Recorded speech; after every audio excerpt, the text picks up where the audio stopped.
I saw the signal, sir. I've left Wayne Enterprises en route to the Batcave. Val Kilmer replaces Michael Keaton as the Dark Knight in Batman Forever, battling Jim Carrey and Tommy Lee Jones in the third adventure in the series. And Batman Forever is one of the big summer movies we'll be reviewing this week on Siskel and Ebert, along with a report on the Cannes Film Festival and also a review of new pictures starring Harvey Keitel and William Hurt, and a drama about a woman who becomes convinced that the very air around her is poisoned with chemicals. I'm Gene Siskel of the Chicago Tribune. And I'm Roger Ebert of the Chicago Sun-Times. Our first movie is Batman Forever, the latest in the enormously successful series of films that attempt to cross a comic book superhero with the shadows and mysteries of film noir. The new Batman is Val Kilmer, who finds he's very attractive to Dr. Chase Meridian, an abnormal psychologist played by Nicole Kidman. I read your work. Insightful. Naive, but insightful. I'm flattered. Not every girl makes a superhero's night table. Meanwhile, elsewhere in Gotham City, two villains lay their plans. Two-Face, a former DA gone wrong, is played by Tommy Lee Jones. And the Riddler is Jim Carrey, looking a lot like his character in The Mask here, as he explains his plans to drain the city's collective IQ straight into his own brain. You will help me steal production capital so I can put a box on every TV in town and become Gotham's cleverest carbon-based life form. And in return, is everybody paying attention? I will help you solve the greatest riddle of all, the mother of all riddles. Who is Batman? The original comic books were about Batman and Robin, but the first two movies had no Robin. This one does, an orphaned acrobat played by Chris O'Donnell, who's taken in by a well-meaning Bruce Wayne and soon discovers that his host has a secret life as Batman.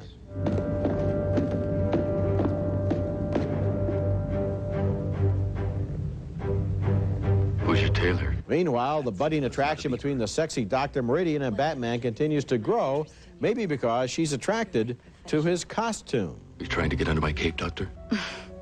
A girl can't live by psychoses alone. It's the car, right? Chicks love the car. Batman Forever is a great-looking movie, and it's entertaining, but somehow this series keeps on missing the boat.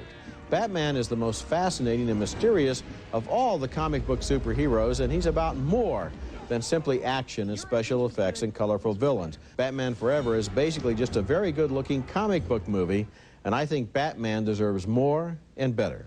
It's funny, I've been having a strange reaction to this picture. I liked it while I was watching it, and as soon as it was over, it didn't mean anything to me. And as the days have gone on, it's meant even less, if that's possible. I'm recommending the picture because I can't deny that while I was watching it, I thought the dialogue was very funny. I thought that Jim Carrey, sometimes he goes over the top, but that's Jim Carrey. And I thought also that Nicole Kidman those scenes were really appealing, and they do talk, they do hint at the fetishistic side, if you will, of Batman. There is a little bit of that going on there. So I'm sort of caught in the middle, but I liked it while I was watching it. The way that they juggle the 5 characters here is pretty impressive because they're all given enough screen time, except maybe Tommy Lee Jones. Yeah, one thing that happens is that maybe because Jim Carrey is so hot right now, the Riddler kind of takes over the picture and maybe even has as much screen time or almost as much as Batman himself. I cannot quite recommend this movie, and yet I do think it's better than the previous one, Batman Returns. It's kind of in that middle area, and as you observed, it doesn't really have any resonance. No. It's kind of like it's a 2-hour and whatever it is, 3-minute movie. A lot of good scenes and no substance. 2 hours and 5 minutes after it starts, you're thinking about something else. Okay, let's think about something else. Our next movie is called The Incredibly True Adventures of Two Girls in Love, and this breezy little love story is being touted as the first gay women's film to have a chance to score with mainstream audiences. No stars, just 2 very appealing young actresses. Laurel Holloman plays a gay teenager who works in a gas station and is immediately drawn to a very cute customer played by Nicole Parker. Randy Dean. You know, like this in James Dean? Oh, he's my uncle. Really? Just kidding. It turns out they attend the same high school, but to me, both actresses look like they're in their early 20s. Nevertheless, it's at high school where the flirting begins. The relationship develops over coffee. Some good dialogue here. I don't want to shock you or anything, but I really want to hold your hand right now. Naturally, the straight world reacts with surprise at the new affair. Well, Evie, how are we supposed to process this? In therapy, I guess. Are you guys going to go to the prom together, too? You know what? I saw a movie about that. 2 girls went to the prom together. It was on cable. Two Girls in Love is full of natural, easygoing moments. Sometimes I caught the actresses acting, but rarely. My one major quibble with this generally breezy picture is the high school setting. I didn't get that. I would think with these appealing characters, the story would have been a whole lot better if it had taken place in a more adult setting, maybe with them having regular jobs. Still, a marginal thumbs up for me. Well, I give it a thumbs up, and I disagree with you. This has to take place in high school for a number of reasons. First of all, you think they look like high school girls? They look like they might be in high school, but a lot of really? That's a side issue, Gene. What do you mean? The story itself. Let's get on to the story itself, and the people could see for themselves what they look like. It has to take place in high school because, in the case of one of the girls, she is just discovering now that she might be gay. It has to take place in high school because it's as much about idealism, or even more about idealism, than it is about sex. It's about reading poetry and listening to music. And in case of the girl who works in the gas station, it's about having a whole other side of life and idealism and ideas and art opened up to her. Right. And it has to be in high school because of the touching shyness and tentative nature with which these two people come together. They're experimenting with themselves, with their futures. They're making discoveries there. These are all things that take place before you become an adult, and it's that tentative, innocent nature of this relationship that is its very special appeal. Well, I think all of those things could be happening in one's early 20s because, frankly, I don't think everybody's an adult in their early 20s. Well, I think that your entire objection here is just irrelevant to whether this film is any good or not. It's something I think it's a good picture for all the reasons. It's a very good film. That's why I give it a positive review. Okay. I'm just saying that, and you really went at it like a little dog with a bone.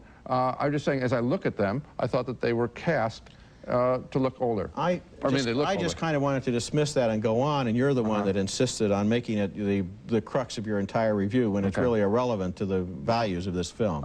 When we come back, Harvey Keitel and William Hurt spin Pipe Dreams in Smoke. It's a good story. I don't need your help. I got a man to take care of me, which is more than you can say for yourself, Hawkeye. Hey, don't talk to your mother like that. Harvey Keitel plays a cigar store manager who used to be the lover of Stockard Channing and may or may not be the father of Ashley Judd in that scene from Smoke, a wonderfully written new movie that centers around the stories of a group of people who all seem to pass through the same Brooklyn cigar store. One of them is William Hurt, a writer who's in mourning for his murdered wife. When a young man saves his life, Hurt becomes his friend and tells him stories connecting the two great remaining loves of his life, which are writing and smoking. And there's Bakhtin, holed up in an apartment expecting to be killed any day. He has plenty of tobacco but no paper to roll it in, so he takes the pages of a manuscript he's been working on for 10 years and tears them up to roll his cigarettes. His only copy. His only copy. I mean, if you think you're gonna die, what's more important, a good book or a good smoke? That's Harold Perrineau Jr. as Rashid, the young man who eventually is able to track down his own father, played by Forrest Whitaker, who doesn't recognize him. The movie is sort of about how one person's misfortune leads to another person's good luck. I mean, you don't want to make a nuisance of yourself, right? I was working on a sketch. The garage of yours is so run down. It's kind of interesting. Smoke is directed by Wayne Wang, and it's a small but just about perfect little movie that does just what it sets out to do. Tells us stories about big city people who are lonely and romantic, victims of fate, and yet smart enough to help fate along. The performances by Hurt and Keitel establish the perfect tone. When they talk, their dialogue is rich and evocative, but they give the feeling that talk is basically just something you do during and in between a good smoke. The most interesting line in your review to me was when you said the movie is sort of about. Because this is a movie sort of about a lot of things, and you could have picked 10 other things. I don't know if that I have seen a picture quite like this, where the stories and the people really do seem disconnected, and yet it all works, because it's all of an offbeat piece. These seem like the kinds of scenes, I've said this before, the kinds of dialogue that's left out of other movies. I mean, I'll never forget this picture, and I can't tell you what it's about. The writing by Paul Auster of the dialogue absolutely here great. Is just right on, and the actors and director do such a good job of delivering it. It's a special film. Coming up next, a young homemaker has an allergic reaction to her house, her husband, and just about everything else in her life. A review of the new movie, Safe, is next.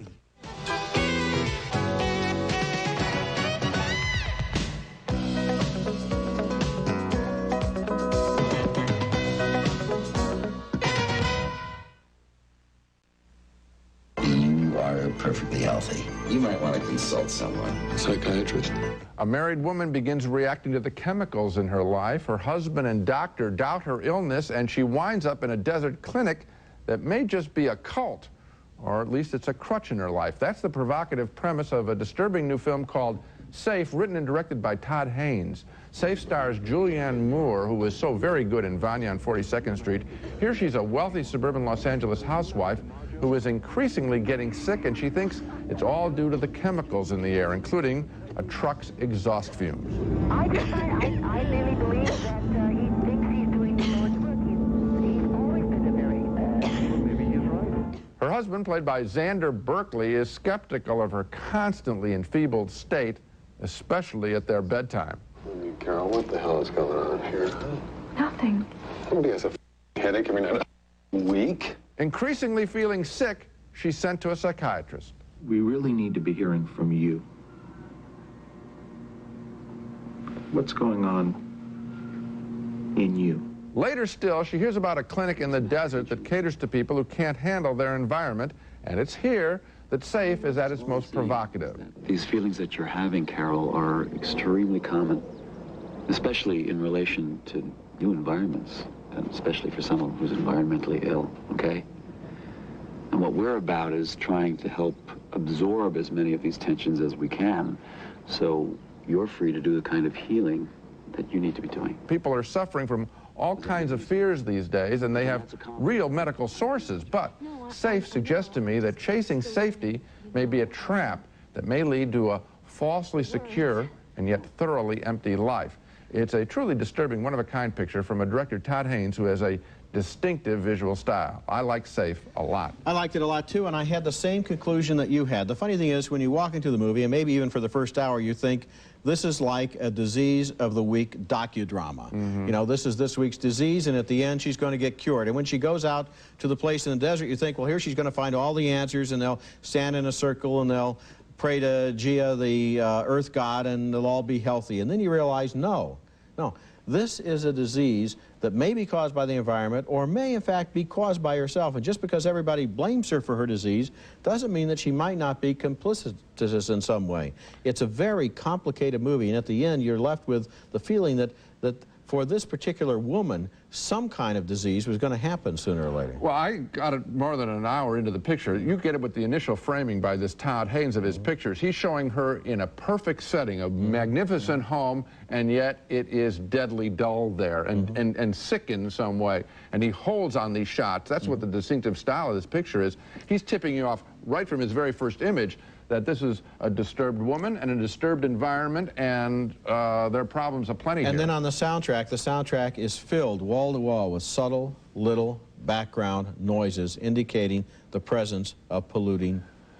I think what he's really capturing is the feeling that we sometimes get, where all of a sudden you're just sort of disoriented, and you think it's a strange thing going on right now, and those little moments are what this picture's all about. It's a real interesting film. The 48th Annual Cannes Film Festival recently wrapped on the French Riviera, and we'll have an on-location report when we come back.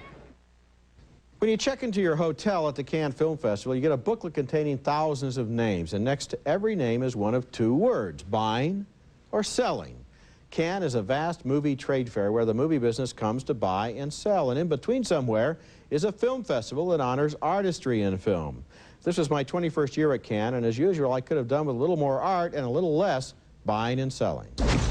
In its 48th year, the Cannes International Film Festival is the biggest and most important film event in the world, a cinema showcase in the south of France where art films rub shoulders with exploitation pictures, and some movies are evaluated by juries while others are sold by the pound. The general consensus was that this year's festival was a little disappointing. There was no sensational discovery like Pulp Fiction, Red, or Do the Right Thing. But there were good films, and of course thousands of fans lined up as always for a glimpse of the stars, like Hugh Grant, Andy Garcia, Johnny Depp, and Sharon Stone, who got a kick out of being this year's reigning sex symbol. The stars traditionally walk up this red-carpeted staircase at the Festival Palace, but when the palace opened 10 years ago, Catherine Deneuve found that its original staircase was so steep it was dangerous. The steps were too short, and a terrible thing happened. You know, we were stuck in the middle, and people start pushing. You know, it's like when there is a fire, you know, in a cinema and people start pushing in both ways. Nobody can move, and then you become to be pressed, and then people started to fall. Even the wife of the producer fell down. She fainted. It was terrible. Why do the stars come? Because you can get more worldwide publicity for your movie at Cannes than anywhere else. I see Cannes as a coming together of the world film community. But always I'm here as a guy who's sort of talking to you, who's here to sell the picture. It's like so much, you know, attention at one point. When you open a film, or when I have opened a film in America, it's sporadic, and no one's every place at once. You know, everybody's here. It's very different. Most of the Yankee entries, movies like Jefferson in Paris, Ed Wood, and Kiss of Death, had already opened and closed in America and were shut out of the awards at Cannes. Also shut out of prizes was the festival's most controversial film, Kids, which presented one day in the lives of a group of Manhattan teenagers whose alarming behavior is likely to win the film an NC-17 rating. At Cannes, English movies play with French subtitles and French movies with English subtitles. The winner of this year's Palme d'Or was Underground, a 3-hour epic by Amir Kusturica about the rise, fall, and destruction of Yugoslavia. The special jury prize, which is a fancy name for second place, went to Ulysses' Gaze by the Greek director Theo Angelopoulos. As an indication of how seriously the prizes are taken, he wasn't at all pleased with his runner-up award and made an angry speech, then walked off stage and refused to join the group photo of the winners. How important is a major prize at Cannes? It's not my place to speak for the Americans, but I think they feel about Cannes as they do about British actors, you know. Classy, but not really box office. Of all the films I saw at Cannes this year, the two you're likely to hear the most about are Carrington and Kids. Carrington is the story of a strange romance between homosexual writer Lytton Strachey and artist Dora Carrington. It won the Best Actor prize for Jonathan Pryce and will probably easily get Oscar nominations for both Pryce and Emma Thompson. And Kids, which opens in August, tells a shocking story about teenagers in Manhattan and will probably be the year's most controversial film. In fact, they're even having a debate right now about whether Miramax will be able to release it or whether they're going to have to start another company in order to release it. Coming up, one of the best family movies I've seen in years. It's just being released this week on home video. Our video pick of the week is next. Siskel and Ebert's Video Pick of the Week, brought to you by Orville Redenbacher's Gourmet Popping Corn, the best part of the movies. With all the talk from politicians and even the American Medical Association about Hollywood's lack of family values, here's some good news. You now have a chance to rent Little Women, one of the best family movies made in recent years, featuring a sparkling Oscar-nominated performance by Winona Ryder as Jo March, one of the March sisters, and director Gillian Armstrong's fabulous adaptation of the Louisa May Alcott classic. Oh, I'd commit murder to go to college. Actually, if I were going to be a writer, I'd go to New York and pursue the stage. Are you shocked? Little Women is all about young women reaching their potential, and it's also about a mother holding a big family together while her husband is fighting in the Civil War. Susan Sarandon co-stars. If you feel your value lies in being merely decorative, I fear that someday you might find yourself believing that's all that you really are.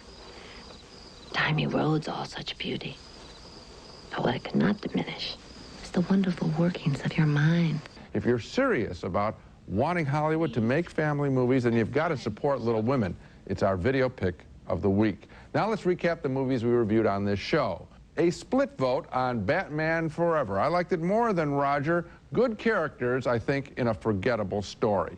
2 thumbs up for the incredibly true adventure of Two Girls in Love, a sweet lesbian love story with winning performances by Laurel Holloman and Nicole Parker. 2 thumbs up for Smoke, a truly offbeat series of urban short stories from director Wayne Wang and novelist Paul Auster. And 2 thumbs up for Safe, from director Todd Haynes, a powerful drama about fear and the environment and people running from contact with one another. That's it for this week. Next week we'll be back with a special show called Siskel and Ebert Family Values. In the aftermath of recent attacks on violence in Hollywood films, we'll recommend 10 good recent films families can see together, including adults who can enjoy them too. That's next week, and until then, the balcony is closed.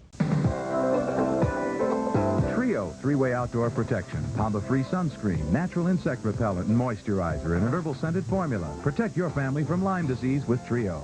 Remington's Triple Foil, the only shaver with 3 narrow microscreens designed for those hard-to-shave places. If you can grow it, we can shave it. Remington Triple Foil. Finally, a panty that won't go where it shouldn't. A panty that actually stays in place from Fruit of the Loom. Clothes that make you feel good. Unscented Lever 2000, the mildest deodorant soap, so it's best for your skin, even the most sensitive skin. Unscented Lever 2000.